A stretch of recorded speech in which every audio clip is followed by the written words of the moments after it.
Welcome back for our next discussion in Chapter 8, where we continue our journey through through learning about the different techniques of integration that will help us answer more complex types of integrals. And so what we're going to do in this discussion in the next video is discuss trigonometric types of integration. So in this discussion, we're going to look specifically at answering different types of trigonometric integrals. We're not going to learn a new technique of integration in this discussion. It's more of a preface that's going to help prepare us for the technique that comes in the next section. So in the next discussion, we're going to learn what we call trigonometric substitution. In that case, what we're going to do is we're going to take an algebraic function. That means a function without trigonometry, without sines or cosines. And we're going to replace x, the algebraic variable, and replace it by a trig function, a certain trig function. And in doing so, rewrite the integral to become a trigonometric integral. Now, although that doesn't seem useful or beneficial, in some cases, you may be able to answer the trigonometric version of the integral when we do the substitution, whereas we couldn't answer the algebraic form of it. And so since we're going to be doing that in the next discussion, in this video, in this discussion, we're going to look at different types of trigonometric integrals we may run into in order to help prepare us for when we do trig substitution. And so trigonometric integrals, we're not unfamiliar with this. In Calculus 1, you discuss antiderivatives of trig functions, and we know how to integrate trigonometric functions. Once we know derivatives of our trig functions, we then can talk about antiderivatives, so indefinite or definite integrals because of the fundamental theorem of calculus. As long as we know antiderivatives, we're in good shape. However, we can make the trigonometric integrals a little bit more complicated, this is what we're going to try to kind of understand in this discussion. And so the identities that are going to be useful, I wrote up one type of identity that we're going to be using in this discussion, which is our Pythagorean identities. So our Pythagorean identities come from a right triangle. Well, that's where trig comes from anyway. But the identity that sine squared plus cosine squared equals 1. I'm going to be using the variable theta in this discussion instead of x, and that's because when we do the next video, we'll be replacing x by a trig function in a new variable, typically theta. And so sine squared theta plus cosine squared theta equals 1. This is the Pythagorean identity in and of itself. We can write all sorts of different versions of it. Some versions that may be useful, of course, solving for either sine or cosine squared would be that cosine squared is 1 minus sine squared, or that sine squared is 1 minus cosine squared. We could also take our Pythagorean identity and divide this equation by anything we want. Specifically, say we divide by cosine squared. Then sine squared over cosine squared would become tangent squared. Cosine squared over cosine squared now becomes 1. 1 over cosine squared now becomes secant squared, the reciprocal of cosine squared. And so we have another identity as well, the fact that secant squared can be written as tangent squared plus 1, or solving for tangent squared tells me that tangent squared is secant squared minus 1. And so we could do variations of the Pythagorean identity, but these are going to be useful to us. They're going to help us in this certain cases that we run into. But before we jump into using these identities and talking about all the different more complicated types of trigonometric integrals we can run into, let's remind ourselves or kind of warm ourselves up to the idea that, well, we have integrated trig before. This is not something new to us. In fact, like I said at the beginning, this is not going to introduce a new technique. We're just going to be using everything we already know to help us answer these questions along with trigonometric identities. And so let's just remind ourselves, hey, if we run into the antiderivative of sine, we want the indefinite integral, we can answer that without any problem. The antiderivative of sine, remember, is negative cosine plus c. And we run into the antiderivative of cosine, right? This is a trig integral, simple trig integral. Antiderivative is sine. Antiderivative of cosine is sine. You may not think that you know it, but you know the antiderivative of tangent. Now this one is a little bit more complicated than the other ones. These ones we can answer just kind of directly through our knowledge of trigonometry in Calculus 1. But here, tangent of theta, well, we can't just maybe off the top of our head give the antiderivative of tangent, but we have everything we need. Remember that tangent can be written as sine of theta over cosine of theta. And at this point, this is a nice, easy U-substitution problem. We see we have a function in the denominator. Its derivative is exactly almost the numerator, aside from a minus sign, which we can fix. And through a very simple U-substitution, which you do in Calc 1, we'll let U be cosine, du is negative sine of theta d theta. We need to fix the minus sign, so we put a double negative. If we're not changing the indefinite integral, but still being able to give us an answer. We do the substitution. We now have a negative out front. The negative sine theta d theta becomes now my du. The cosine theta in the bottom now becomes u. And we also learned at the end of calculus 1, the antiderivative of 1 over u is natural log. And so we get negative ln of the absolute value of u plus c. And we can write that now as negative ln absolute value of cosine of theta. And this kind of illustrates the idea that when we run into more complicated trigonometric integrals, we do have some tools that might become useful. For example, when taking the antiderivative of tangent, even though maybe it's not as direct as these first two we did, we have the necessary tools. One thing we can do is we can rewrite tangent in terms of sine and cosine, and then use our knowledge from calculus 1. We'll jump to the next one, secant squared. This one is easier than the one above it. Secant squared is very direct. It's like one of these. In fact, if you remember back to your derivatives of trig functions, now if you think about that for a second, you should be able to give an answer, because the antiderivative secant squared is tangent, just directly. The derivative of tangent in Calc 1 you learn is secant squared. So now going the other way, we have our answer. And same thing with the next one. Again, this is a kind of direct answer. Antiderivative of secant tangent, that's actually secant theta.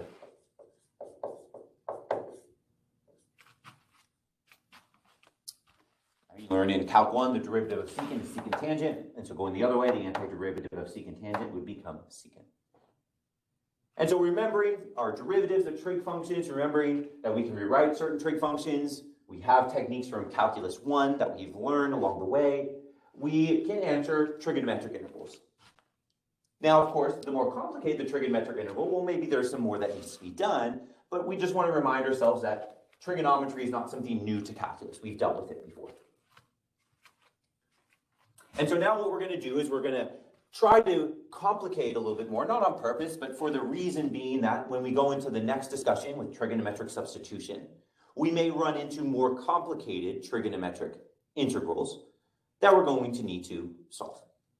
And so what about in general? And we'll look at sine and cosine first. We'll talk briefly about secant and tangent, but the same ideas are going to be in play.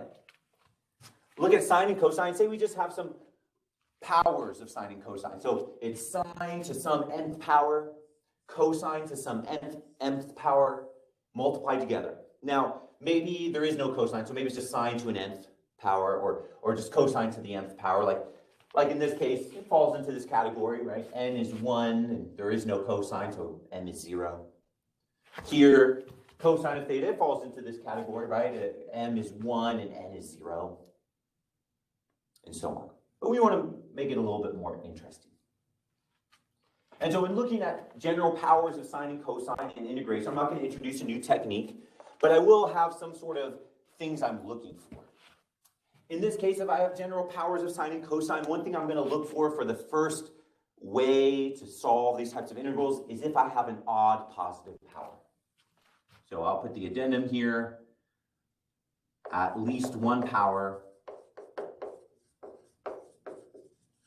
is odd and positive. Odd, so 1, 3, 5, 7, 9, ... Positive, so not negative. Negative exponents mean it's in a denominator, and that always complicates things in math. And so we'll make sure that we have at least one odd positive power.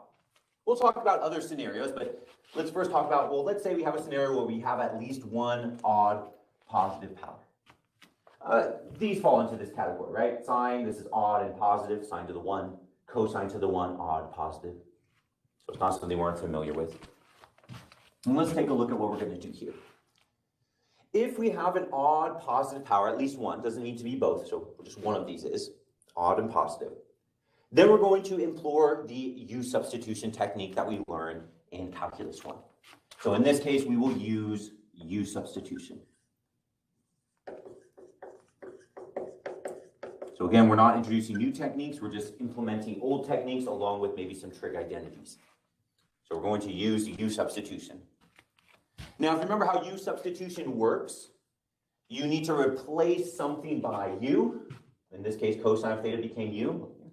And then the other thing that's important is that you have the differential replaced. If you're going to replace the theta variable in terms of U, you need to replace the d theta variable, the differential also in terms of du then. Anytime you do integration, you have a function and its differential, and if it's definite, a height and a base to your rectangle, so there's always two parts, and always two parts to your substitution then. And so you need a u and a du. Now, if you remember with sine and cosine, if u is sine of theta,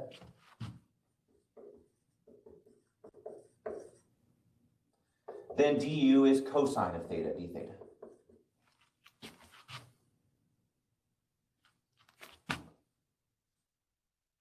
If u is cosine of theta, then du is negative sine of theta, d theta. We have a nice relationship between sine and cosine, right? The derivative of sine is cosine, the derivative of cosine is negative sine. So when we have an odd positive power, using U-substitution is going to be useful to us. U-substitution is going to be useful. They're in some way related to each other. Okay. And so I'll walk us through the technique. I'll remind us about U-substitution with sine and cosine real quick. I'll kind of walk us through the idea behind this. And so let's look at a very simple example at first. Let's just look at sine cubed. I won't even include a cosine. And say I wanted to integrate sine cubed theta d theta. Well, it falls into this category. You have at least one odd positive power, 3 odd and positive. No cosines, that's okay. It's at least one odd positive power. And so one odd positive power, we have that. How am I going to use U-substitution? Well, remember how U-substitution works. You need a replacement for a trig function and then also its derivative. So if I replace u with, or sine of theta by u, then I need a cosine theta d theta. If I want to replace cosine theta by u, then I need a negative sine theta d theta. Now, since we have multiple powers to work with, what I'm going to do is I'm going to isolate one of the powers of sine. He is going to be saved for a substitution later on. And so the first thing I'm going to do is rewrite this sine cubed theta d theta as sine squared times sine of theta d theta. I am going to isolate one of the powers. Isolate one power. Isolate one of the powers, so just one of them. So rewrite it. If it was sine to the 5th, we would have sine to the 4th times sine. If it was sine to the 7th, sine to the 6th times sine. Same thing with cosine. If I have an odd positive power, I'll take that odd positive power and I will isolate one power. Put it aside. Why do I want it to be odd? Is because, well, when you take one power away from an odd number, it now becomes even. When I've isolated one power, since I started with an odd power, now what remains is an even power. Well, that becomes useful because if we look back at our trig identities now, if I have an even power of sine or cosine, I can replace it in terms of the other trig function. What I mean by that is if I have a cosine squared, I can choose to rewrite it, if I want to, as 1 minus sine squared. If I have a sine squared, I can write it as 1 minus cosine squared. And so now I'm going to implement that here. I isolate one of the powers. Now the remaining powers underlined in green are even.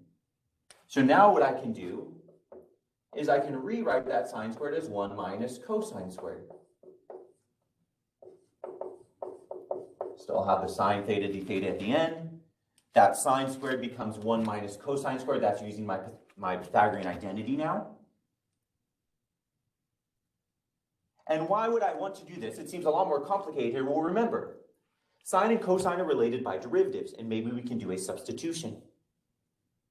For example, if I want to replace cosine of theta by u, all I would need to make sure of is if I have a negative sine theta d theta. Now, you pulled out a sine theta d theta at the beginning, And that's what's now going to be used to fulfill this differential necessity, right, in order to do the substitution. I can't do the substitution here because I still have the same trig function, sine squared and sine. They're not related in terms of derivative, but cosine and sine are. So if there was a way to replace this even power in terms of the other trig function, which there is, then we'd be in good shape. Because now all I need to do, this is all the new stuff here, all I need to do now is implement Calc 1 and do a U-substitution. What will I do? I'll use this one. U is cosine of theta, and then du is negative sine theta d theta. Now, of course, we're missing the minus sign in this case because cosine's derivative is not just sine, but negative sine. And we can fix that easily, just like we did here in this problem by putting a double negative, right? We put a negative here, a negative out front. And now we have everything we need to do a nice U substitution. So I can rewrite this as negative, antiderivative, indefinite integral, 1 minus cosine squared. Now I still have this expression. The 1 is still there. The minus is still there. All I've done is replace cosine by u. And so it's no longer a trig function, but a polynomial. It is now 1 minus u squared. That negative sine theta d theta now just becomes your new differential du. And what I was able to do now is transform this trigonometric integral into a polynomial expression. I still have to do the integration. I haven't answered the question, but we get to the place where now we can. All I need to use here is the power rule. Antiderivative of u, I can do. Antiderivative of u squared, I can do. I'll remember that there's a minus sign out front of everything, so don't forget. And then I'll replace u back now by what it is to give my final answer. I'll also go ahead and distribute the minus sign. So that means the u cubed term is now positive, and I'll write it first. So we get cosine cubed theta over 3, and then minus cosine of theta plus. And we have our answer. And as long as one of the powers is odd and positive, this is what we can do. The same type of technique. We are going to take that odd positive power. We are going to isolate one power.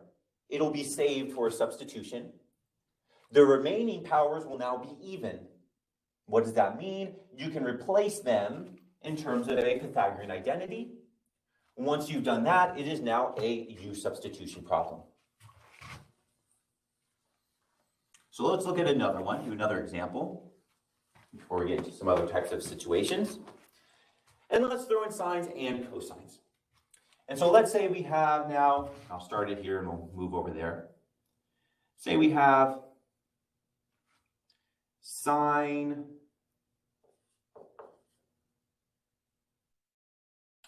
say to the 4th theta, or sine to the 5th theta, odd and positive, and then over, say, the square root of cosine theta. And although the square root might scare us, again, remember, as long as one of the powers is odd and positive, we're going to be able to do what I just did. I do not care about that other power of cosine down here, the fact that it's negative and 1/2, right? This cosine to the negative 1/2. It's a fraction and negative. It's not what I want, but I do have an odd positive power, sine to the 5th. As long as one of the powers, at least one, is odd and positive, what I just did should work again. So let's see. So let's recap what I did. What did I do here? I took that odd positive power and I isolated one power. So I'm going to do the same thing again. I'm going to isolate one of the powers. Sine to the 4th theta over the square root of cosine theta. I'm going to pull one of the sine thetas away, write it over here. So I'm writing sine to the 5th as sine to the 4th times sine, just like I did here. Pull one of the powers aside. Once I pulled one of the powers aside, he's going to be saved for a U substitution later. The remaining powers now, since I started with an odd power, the remaining power should be even. Start with odd, you pull one out, we now have an even number of things. So I have an even number of sines, sine to the 4th.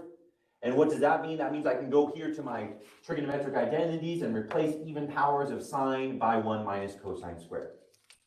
Now be careful, right? Just think how algebra works. we have sine to the fourth here, not sine squared. And so we have to remember that when I have another even power, right, sine squared squared essentially, it's not 1 minus cosine to the fourth, it's 1 minus cosine squared quantity squared. It's the square of sine squared.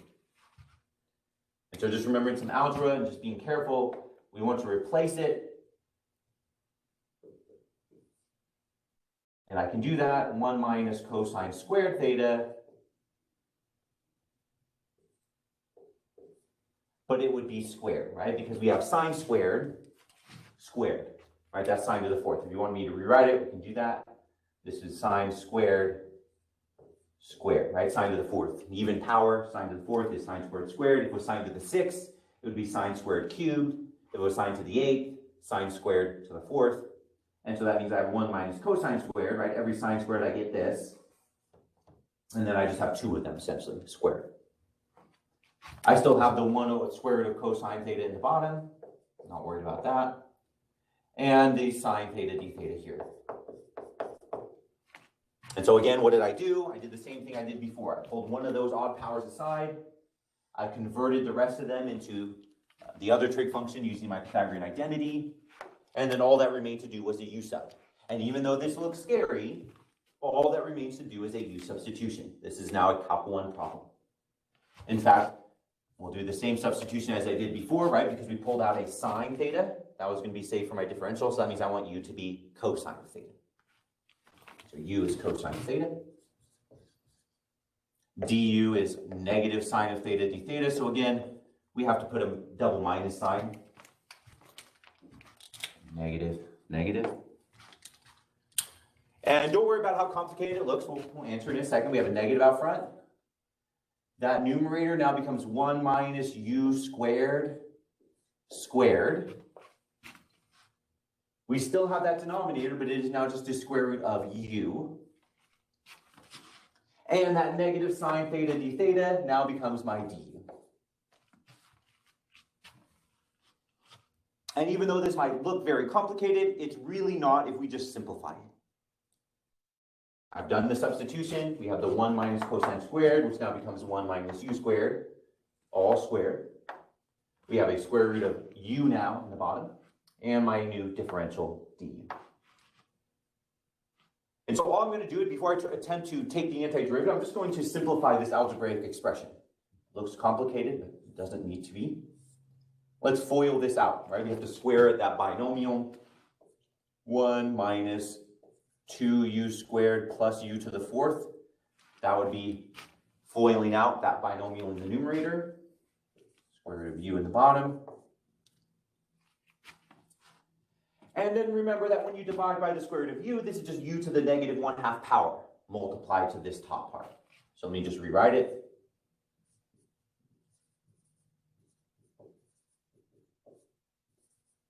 This would be the same thing. Divide by the square root of u. It's just multiplying by u to the negative 1/2, right? This is the square root of u in the denominator. Why do I do that? Because again, we can simplify this, right? I'm going to distribute that to each term.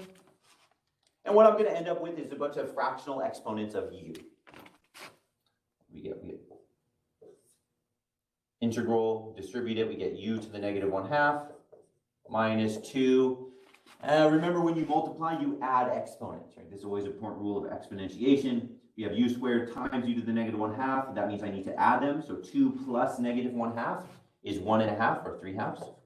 Oh, u to the 3/2. Plus, when I multiply here, 4 plus negative 1/2 or 4 minus 1/2 then would become 5/2. Or sorry, 5/2. Sorry, 7/2. Can't add today. du. All right, because we have 8/2 minus 1/2, so 7/2. And so now that we have this, even though it looks scary, it's just nothing more than the power rule. These are all fractional exponents. We use our power rule just like we did here and take the antiderivative. Remember how the power rule works? We add 1 to the power and divide by that number. So adding 1 here gives me u to the positive 1/2 over 1/2. So that ends up being 2 u to the 1/2. Adding 1 here, that would be 5/2 now, right? So adding 1, so adding 2 over 2. So 5/2 over 5/2, so that's now negative 4/5 u to the 5/2. Right, so dividing by 5/2, same thing as multiplying by 2/5. And plus, adding 2 over 2 here would be 9/2, and dividing by 9/2 and 2/9 then in front. And plus c.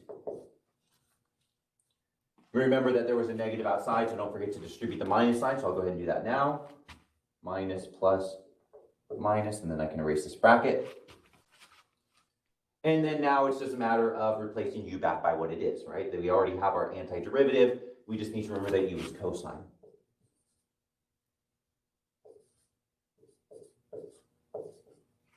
So we have negative 2 square roots of cosine plus 4/5. We can write this as the square root of cosine to the 5th. That would be 5/2 power minus 2/9, and this would be the square root of cosine to the 9th. That would be cosine to the 9th. Now you don't have to write it like this. You can leave it as fractional exponents. That's fine, but I'll just write it so it looks a little bit nicer. And we have our answer. It's not very nice looking answer, but it is the answer to this question, right? We were able to take the antiderivative in a more complicated scenario. And again, this illustrates the fact that as long as you have one odd positive power, it doesn't matter what the other one is. It doesn't even have to be there. As long as you have an odd positive power, this technique would work. You will take that odd positive power, you will factor one of those powers out, isolate one of them, convert the remaining even powers using your Pythagorean identity. So for every sine squared, you can write it as 1 minus cosine squared. If we were going the other way, if say we had an odd positive power cosine, we would isolate a cosine, replace the remaining even powers in terms of sine. So just going the other way. We would then at this point, even though it does not look nice, do a U-substitution. Once we do the U-sub, we should get to a place where we can take the antiderivative. So as long as you have one odd positive power, sine or cosine, this gets us in good shape. Now the other side, and that's what we're going to talk about in the next discussion, the next video, before we get into the next section, is, well, what if we run into different scenarios? What about even powers? So I don't have an odd positive power. What if they're both even, or I only have one and it's an even power? And then we'll also talk briefly about secant and tangents as well. We're going to employ the same techniques, but in the next discussion, we'll talk about some other identities that may be useful and what happens if we run into different scenarios. So we'll stop here and we'll come back for the next discussion where we'll continue 8.3 trigonometric integrals, answering some different types of scenarios you may run into.